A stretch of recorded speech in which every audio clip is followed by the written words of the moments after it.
Najua nimekuwa nikiwaeleza Wakenya kwamba kuna tofauti kubwa ya wale watu ambao wako kwa towns na kwa cities na wale ambao wako mashinani kwa villages. Kwa sababu wale ambao wako kwa towns wengi wao wana complain. Wanasema serikali imeumiza biashara, serikali imeumiza ukulima, serikali imeumiza hii, serikali ya hakuna kazi, vijana wamesoma na hawana kazi. Lakini wale watu ambao wengi wao wako mashinani ni kama wale ambao wako Sirisia. Mliona wakati kesi ya Mheshimiwa Waluke ilianguka, watu kule Sirisia they broke into celebration. Yeah, ukiangalia Machakos, Wavinya Ndeti alitoka UK mahali alikuwa ameshtakiwa kwamba alikuwa amepeleka pesa kuweka kwenye account ambayo imeibiwa watu wa Machakos, na uliona vile alipokelewa kutoka kwa airport na a lot of mbwembwe na sherehe. Yeah? You see people who have voted for Waiguru twice, even after NYS. You see people who voted for Gladys Bosholei, even after she left the judiciary. You can see people who voted for Pavel Oimeke in Bonchari after he had a corruption case in EPRA. You've seen people voted for Manduku in Nyaribari Masaba after he had a corruption case in Kenya Ports Authority. So, Wakenya ambao wako mashinani kidogo ni kama wameshangaa. Sisi tuna complain nini? Why are we complaining? They don't even understand mbona tunafanya maandamano. And that is why I keep telling the people who are, especially on Twitter, on X, that yes, you can hold X spaces, but can you get to the ground?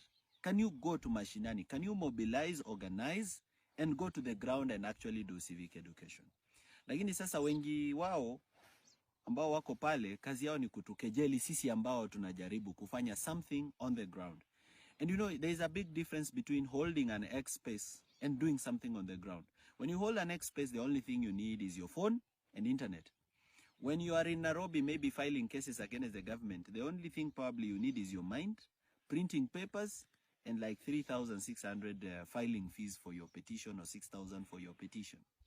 So you cannot compare the cost of, you know, doing those things there versus somebody who is traveling around Kenya. So you find people saying, Morarani Conman, he's raising resources. I want to tell all Kenyans that we must continue to fundraise and raise resources, because there is no way we are going to win this war without resources. Iyo haiwezekani. It is not possible. For example, mimi nikizungukanga Kenya a whole day, for example, tuseme nitoke Kericho Green Stadium, niende barabara ya Chebunyo kwa Bomet, nitoke Chebunyo niende Bomet Stadium, nitoke hapo niende Fire Station, nitoke hapo niende kule kwa Governor's Office, nitoke hapo niende Mulot. If I do that circle the whole day, I do more than 400 kilometers or 500 kilometers. Hiyo ni full tank. That's 18,000. Hata kama niko na pesa, nikifanya hivyo siku 3, 4, 5, imeisha. Na ninawacha. But because I've been supported by Kenyans wananitumia mafuta, sijai shindwa kuenda kwa ground. And by the way, this week I'm resuming the Vampire Diaries. So we're going back to the ground to do the Vampire Diaries. And that is very important, so that we go to the ground and do civic education. And I want to encourage all Kenyans. Mambo ya hao wenye wanasema conman, nini, don't listen to them. In developed countries, in America and other countries, candidates actually raise finances from the public. And when you raise finances from the public owns you. They own you. So for that reason, you cannot be bought. So let's continue to do that. And those who have not asked for resources, we also need to ask where they are getting resources. Kama kuna mtu anafanya kitu kubwa na hajatuomba resources, we need to be very questionable. Inafaa tuulize, is this person funded by NGOs? If he's funded by NGOs, what is the interest of these NGOs? Is this person funded by politicians? If he's being funded by politicians, what's the interest of these politicians who are funding this person? Is this person funded by billionaires? If billionaires are funding this person, what's the interest? So we who are raising money from Kenyans, 10 bob, 100 bob, 1,000, let's keep doing it. Let nobody discourage us. Let nobody insult us. Let nobody kill our spirit. As we talk about financial accountability, let us also remember that financial accountability begins with registering a corporate bank account. And a corporate entity, it cannot be a public benefit organization, because this is not NGO work. This is a political problem, political solution. It cannot be a CBO, because a CBO is too small, it's based on a community. It cannot be a public liability company or a private limited liability company, because this is not a for-profit work. Hii si kazi ya faida, si biashara. So for that reason, a political problem, you can only form one type of organization, and that type of organization is political party.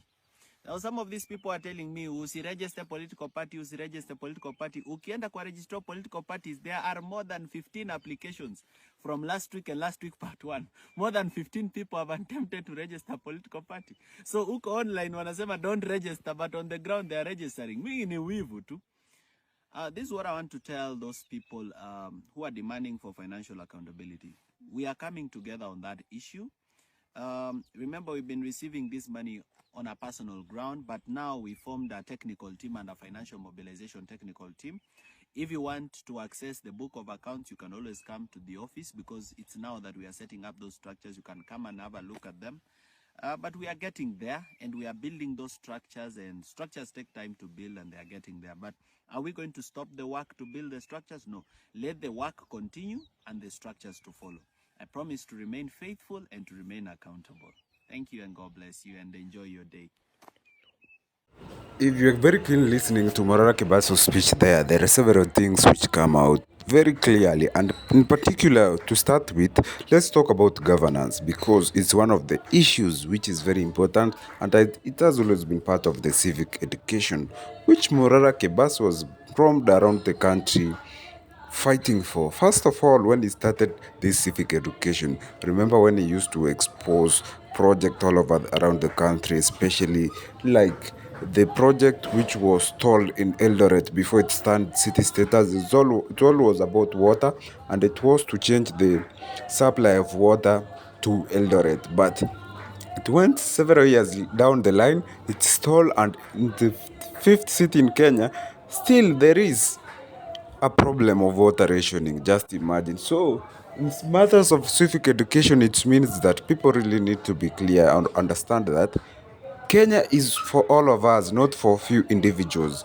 So, by it being for all of us, then it means that we have really to be very conscious in terms of the civic education. Another thing which you talk about is how corrupt our leaders are. We have seen a lot of projects across the country which are stalled, starting from those projects like Kanyawolo Kaband in Homa Bay County. This was a 2.5 billion project which was to change the face and the future of fishing and aquaculture industries in the lake region. But when you look at the project and what is happening at the moment, you wonder, you question yourself that which country am I living in? What is happening to our beloved country? Those are some of the questions we're gonna be asking ourselves coming days, because look at how things are happening, and the biggest problem in the room on how this is affecting us daily. Look at how much things are happening. Look at the number of abductions. Kenya needs change so that it can be the Singapore it's supposed to be. A few years ago, Kenya, through the former president, the late President Mwai Kibaki, had something to say that he defined a blueprint so that by the year 2030 Kenya to be developed. But what is happening? We are still very far from the dream. So that's it for today. Make sure you keep it Mora TV.